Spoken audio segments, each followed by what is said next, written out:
I always recommend it because compared to ADE, it's all in one place. Yeah. You see everyone at least 2 or 3 times, and it's not lost. And you don't have to know anyone. ADE, you need to know the Yeah. people up front and do the meetings yourself.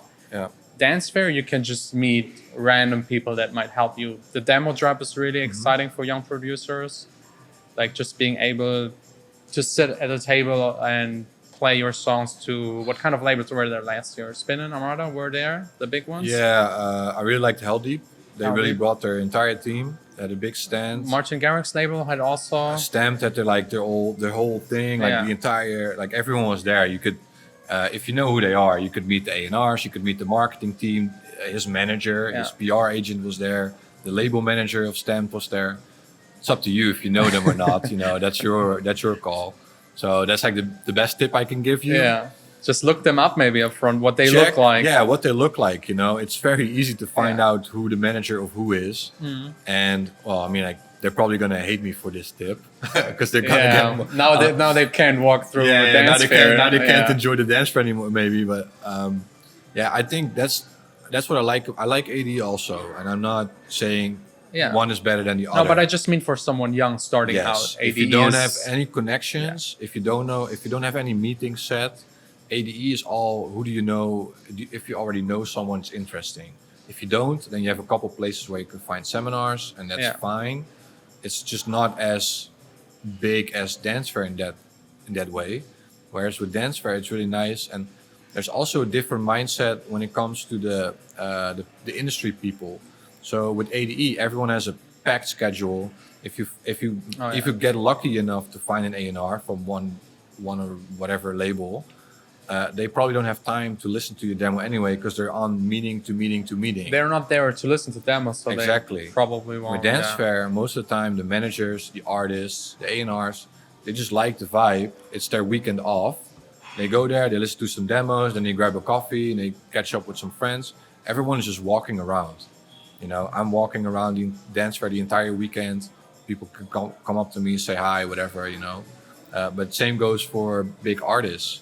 We talked to Dennis Koju about it this year. Yeah. And he's like, I really liked it, and he was just walking around there like everyone else. After his seminar, he just, chills at the front door. And also the year before, Late Big Luke was there. Yeah.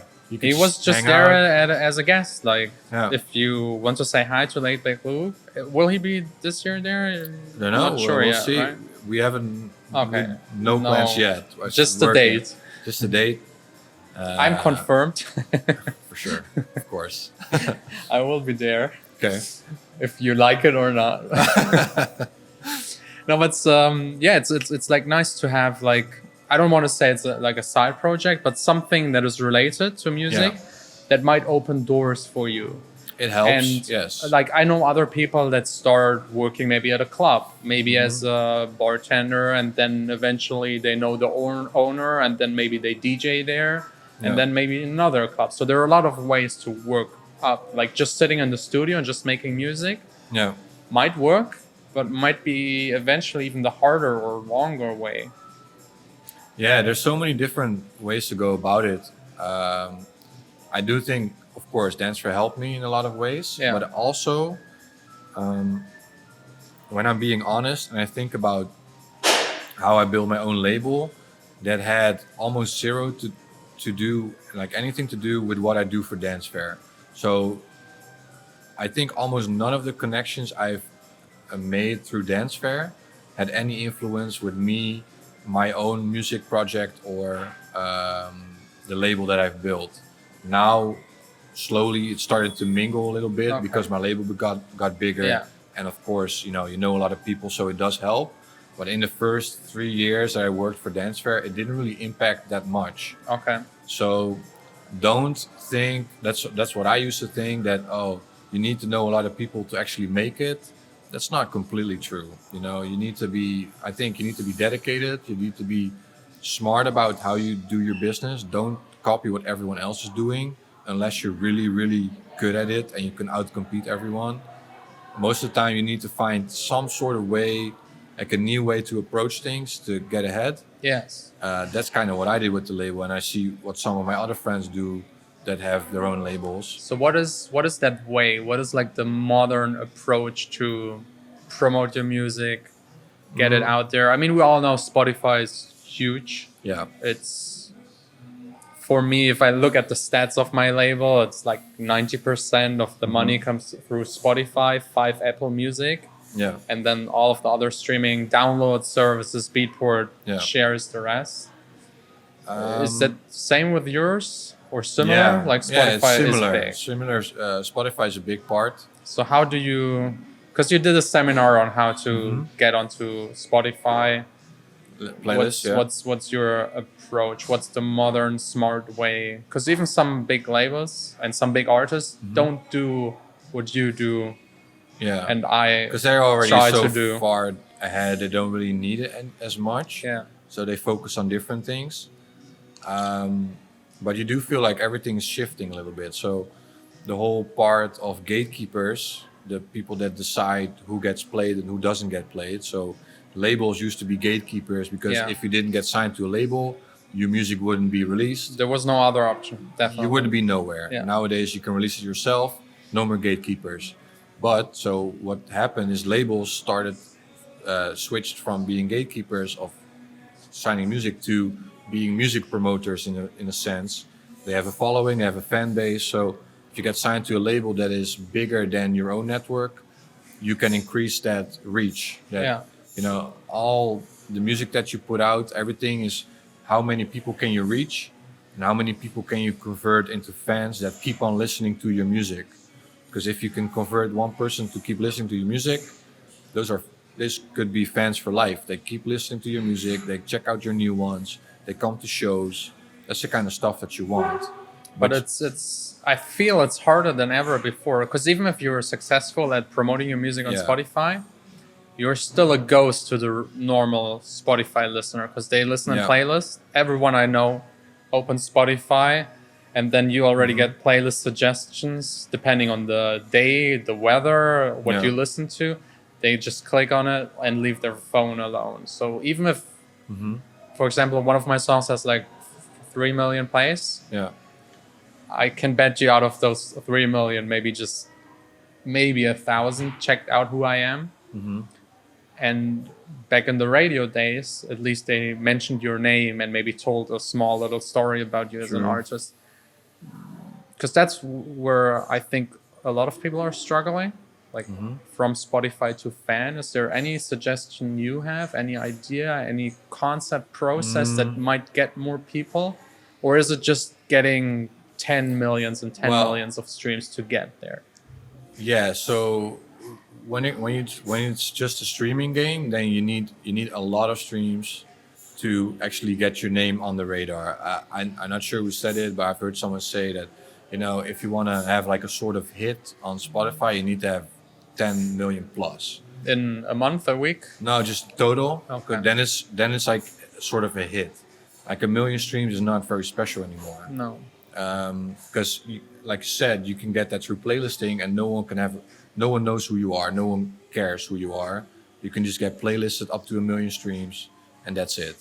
You know, that's not impossible. What is that 10 million stream mark?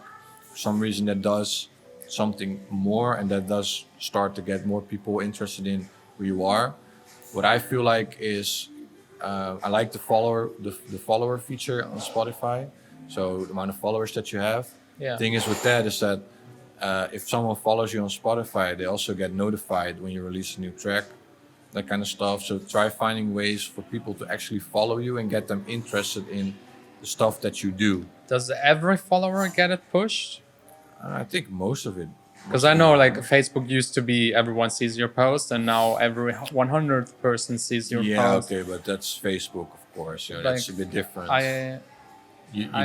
There's no public statement by Spotify if the followers all get it pushed. Do you know But the any difference more is, no, I don't know. I don't, honestly. But I think the difference is with Facebook, instead of pages showing, you know, there's so many pages and so many people like everything. And you can post basically something every day. With Spotify, how many times are you going to release a track? Maybe once a month or once per 2 months. Not like, I think people would probably like more Facebook pages than they follow artists on Spotify. So that the ratio might be different. Yeah. Also with Facebook, you can outcompete followers by just purchasing advertisement. You can't really purchase a spot in a mail out by Spotify. That You can would be only, nice. that'd be nice, like, Yeah. oh, who's this random guy? I don't even follow him. And then you see like it's sponsored. Maybe they'll start doing it, I don't know. But You can buy the ads on the side. Yeah, on but the sides, they're of really course. expensive. But yeah, like creating followers there. Also diversifying. I think it's like getting noticed everywhere. So what I've been focusing on most recently is also getting a lot of DJ support on 1001 track list. It's something So I the like. classic DJ promo. Yeah, but like everything. So I make sure that Spotify runs well. Make sure that it gets uploaded to YouTube channels. I do guest mixes for, for example, Chill Your Mind or whatever. They get a lot of views also. So people like my mixes. They start following my mixes. I have my own playlists that are branded playlists. The melodic deep house that I mentioned. I have deep grooves, electronic chill. It's all like branded playlists that people could become a fan of the playlist. But because it's my playlist and my name is connected to it, they also start finding out who I am. So everything is around, like my brand is in the middle and I'm branching out to everything. So I got the Spotify, I got the 1001 track list, I got the radio support from Chesto, Martin Garrix, Hartwell, whatever.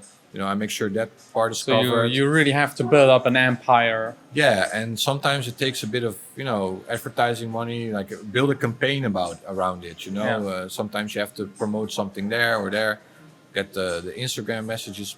Because I have the feeling with Spotify, somehow the music market shifted a lot into a kind of fair direction. Because I think the algorithm of Spotify promotes good music. Yeah, If people like it, it will kind of get bonus points and be pushed to more people. If it's trash, it might not. yeah, This is kind of fair, but then again, you're so hidden in Spotify that I think that nowadays it's more important than ever to have something more than just the music. true. Would you say like the music and building up the brand is like 50-50? Or is the brand even becoming way more important, especially if we go now to like the A level of superstars? I think the brand is becoming more important for some reason. Of course, good music is important, which I think good music should always come first. But you see more often, because like you said, it's so hard to differentiate yourself. You need to have a brand.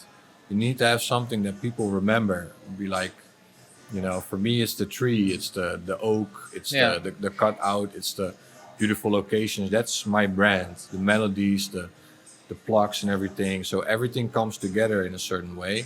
That's how people remember me. They're like, oh yeah, you're from that tree, right? The tree guy. You're the tree guy. But at least like it almost doesn't matter what they remember you for. At least they remember. Most of the most memorable artists at the moment, the Clapton, the Marshmallow, whatever. They are highly branded. Yeah, they're extremely branded, and whether you like him or not, they have sort of a gimmick-ish that you do remember. You do talk about it. Yeah.